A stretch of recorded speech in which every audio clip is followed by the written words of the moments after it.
اللہ رب العزت نے ارشاد فرمایا انا انزلناہ فی لیلۃ مبارکہ کہ ہم نے اس قرآن کو برکت والی رات میں نازل کیا. دوسری جگہ ارشاد فرمایا بسم اللہ الرحمن الرحیم انا انزلناہ فی لیلۃ القدر کہ ہم نے اس قرآن کو لیلۃ القدر میں نازل کیا. وہ لیلۃ القدر کہ جس کے بارے میں اللہ رب العزت نے فرمایا لیلۃ القدر خیر من الف شہر. لیلۃ القدر وہ رات ہے کہ جو 1000 مہینوں سے بہتر ہے. وہ اسی رمضان کے آخری عشرہ میں صحیح مسلم کی حدیث کے مطابق ہمیں تلاش کرنی ہے اس کی طاق راتوں میں. یعنی قرآن مجید اس مہینے میں نازل ہوا. اس مہینے میں ہی وہ بابرکت رات ہے جو کہ 1000 مہینوں کی عبادت سے بہتر ہے. آپ حساب لگائیں کہ ایک شخص 1000 مہینے عبادت کرتا رہے اور وہ عبادت بھی ایسی ہو کہ قبول ہو اللہ کے ہاں. اس عبادت کا جو اجر ہے وہ اتنا نہیں جتنا اس ایک رات میں عمل کرنے پر اجر ملتا ہے. یہ صرف رمضان مبارک کی برکت ہے، قرآن مجید کی برکت کی وجہ سے ہے، اس کی فضیلت کی وجہ سے ہے. تو ہمیں یہ موقع حاصل ہے اس امت کے لیے کہ اللہ رب العزت نے ایسے بہانے دیے ہمیں کہ آدمی عمل بہت کم کرے اور اجر اس کو بہت زیادہ ملے. یہ صرف اس امت کے لیے اللہ رب العزت نے بڑی آسانی رکھی. ان کی عمریں بھی کم ہیں لیکن جنت میں سب سے پہلے کیوں جائیں گے کہ ان کے اجر اللہ تعالیٰ ان کو زیادہ دے گا. معمولی عمل ہوگا مگر اجر بہت زیادہ ملے گا. تو رمضان المبارک کا مہینہ ہماری زندگی میں آیا، یہ ہمارے لیے بہت بڑی نعمت ہے. اس مہینے سے ہم خوب فائدہ اٹھائیں، عبادات میں، صدقہ دینے میں، اللہ رب العزت کے راستے میں خرچ کرنے میں. رسول اللہ صلی اللہ علیہ وسلم آندھی سے بھی زیادہ تیز ہو جاتے تھے اس مہینے میں صدقہ دینے میں، اللہ کے راستے میں دینے میں. ویسے تو عام زندگی میں بھی آپ بہت زیادہ سخی تھے، کبھی کسی سائل کو خالی نہیں لوٹایا. مگر اس رمضان المبارک کا مہینہ جب آتا تو آپ تیز آندھی سے بھی تیز رفتار ہو جاتے صدقہ دینے میں، اللہ رب العزت کے راستے میں خوب نکالتے تھے. اسی طرح اللہ رب العزت نے ہم سے یہ تقاضا بھی کیا کہ ہم اللہ کے راستے میں صدقہ دیں، زکوٰۃ ادا کریں اپنے مالوں کی. بعض لوگوں کا یہ خیال ہے کہ جب رمضان آئے گا تو میں زکوٰۃ دوں گا.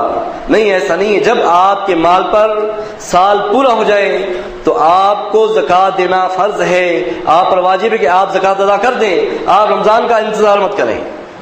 ہاں اگر رمضان میں سال پورا ہوتا ہے تو وہ الگ بات ہے، وہ اور فضیلت کی بات ہے. تو اللہ کے نبی صلی اللہ علیہ وسلم نے فرمایا ان لوگوں کے لیے وعید کہ جو لوگ مال جمع کرتے ہیں اس کی زکوٰۃ نہیں نکالتے. صحیح مسلم میں ہے اللہ کے نبی صلی اللہ علیہ وسلم نے فرمایا وہ شخص جو کنز جمع کرتا ہے، صاحب کنز جو مال جمع کرتا ہے اس کی زکوٰۃ نہیں دیتا. جب وہ قیامت کے دن پیش ہوگا تو اس کا جو مال ہے، جمع شدہ مال، اس کو ایک گنجے سانپ کی صورت دے دی جائے گی. وہ سانپ اس کے پیچھے لگے گا کہ میں تمہارا مال ہوں. وہ کہے گا آج مجھے تمہاری ضرورت نہیں ہے، آج میں تم سے بے پرواہ ہوں. لیکن وہ سانپ اس کا پیچھا نہیں چھوڑے گا. بالآخر جب اس سے جان نہیں چھوٹے گی تو وہ اپنا ہاتھ اس کے منہ میں دے گا. وہ ایسے کھا جائے گا جیسے اونٹ چبا جاتا ہے. تو یہ حال بتایا اس شخص کا اللہ کے نبی صلی اللہ علیہ وسلم نے جو اپنے مالوں کی زکوٰۃ ادا نہیں کرتے، جو جمع کرتے رہتے ہیں. آخرت میں کیا ہوگا کہ ایک توق کی صورت میں جو ہے اس کے گلے میں ڈال دیا جائے گا، سانپ بن جائے گا وہ، اور پھر جو ہے وہی اس سے جان چھڑائے گا جو اس دنیا میں گن گن کر بال لگتا تھا. کیا فرمایا اللہ رب العزت نے کہ ان لوگوں کے لیے ہلاکت ہے الذی جمع مالا وعددا، کہ جو لوگ مال جمع کرتے ہیں اور پھر اس کو گنتے رہتے ہیں.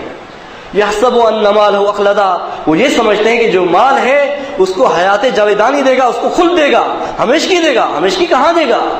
اس کو اپنے وقت مقرر پر جانا ہے اس دنیا سے.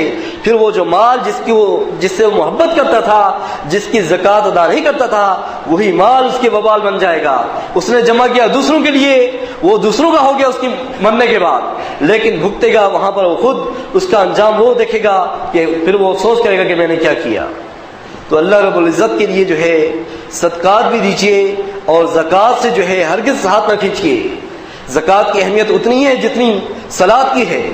بالکل اتنی، ورنہ ابو بکر صدیق رضی اللہ عنہ کبھی بھی ان لوگوں کے خلاف جہاد نہ کرتے جنہوں نے زکوٰۃ سے ہاتھ کھینچا تھا، جنہوں نے زکوٰۃ سے انکار کر دیا تھا۔ تو زکوٰۃ کی جو اہمیت ہے اس کو سمجھیں۔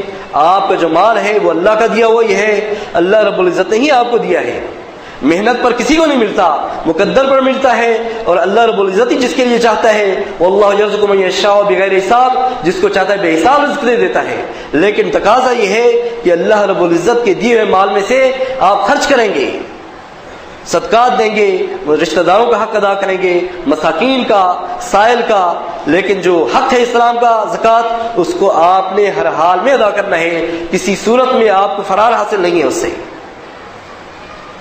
قیام رمضان کے سلسلے میں اللہ کے نبی صلی اللہ علیہ وسلم نے فرمایا، من قام رمضان ایمانا و احتسابا غفر له ما تقدم من ذنبه، صحیح بخاری سے مسلم، کہ جو شخص جو ہے رمضان میں قیام کرے ایمان اور احتساب یعنی ثواب کی نیت سے، ایمان بھی ہو اللہ رب العزت پر، ثواب کی نیت بھی ہو، تو اس کے جو ہے اس قیام کے بدلے پورے گناہ جو بھی ہیں معاف کر دیے جاتے ہیں۔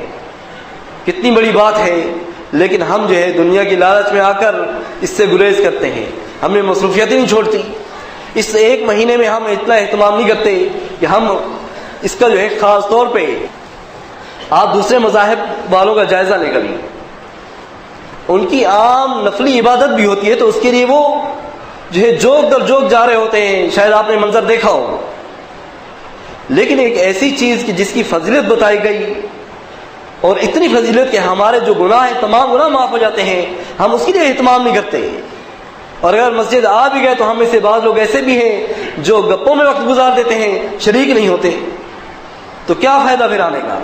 نہیں، آپ کو باقاعدگی سے آنا ہے اور اس میں شریک ہونا ہے قیام رمضان، تاکہ اس کے بدلے میں ہے اللہ رب العزت ہمارے گناہ معاف کر دے۔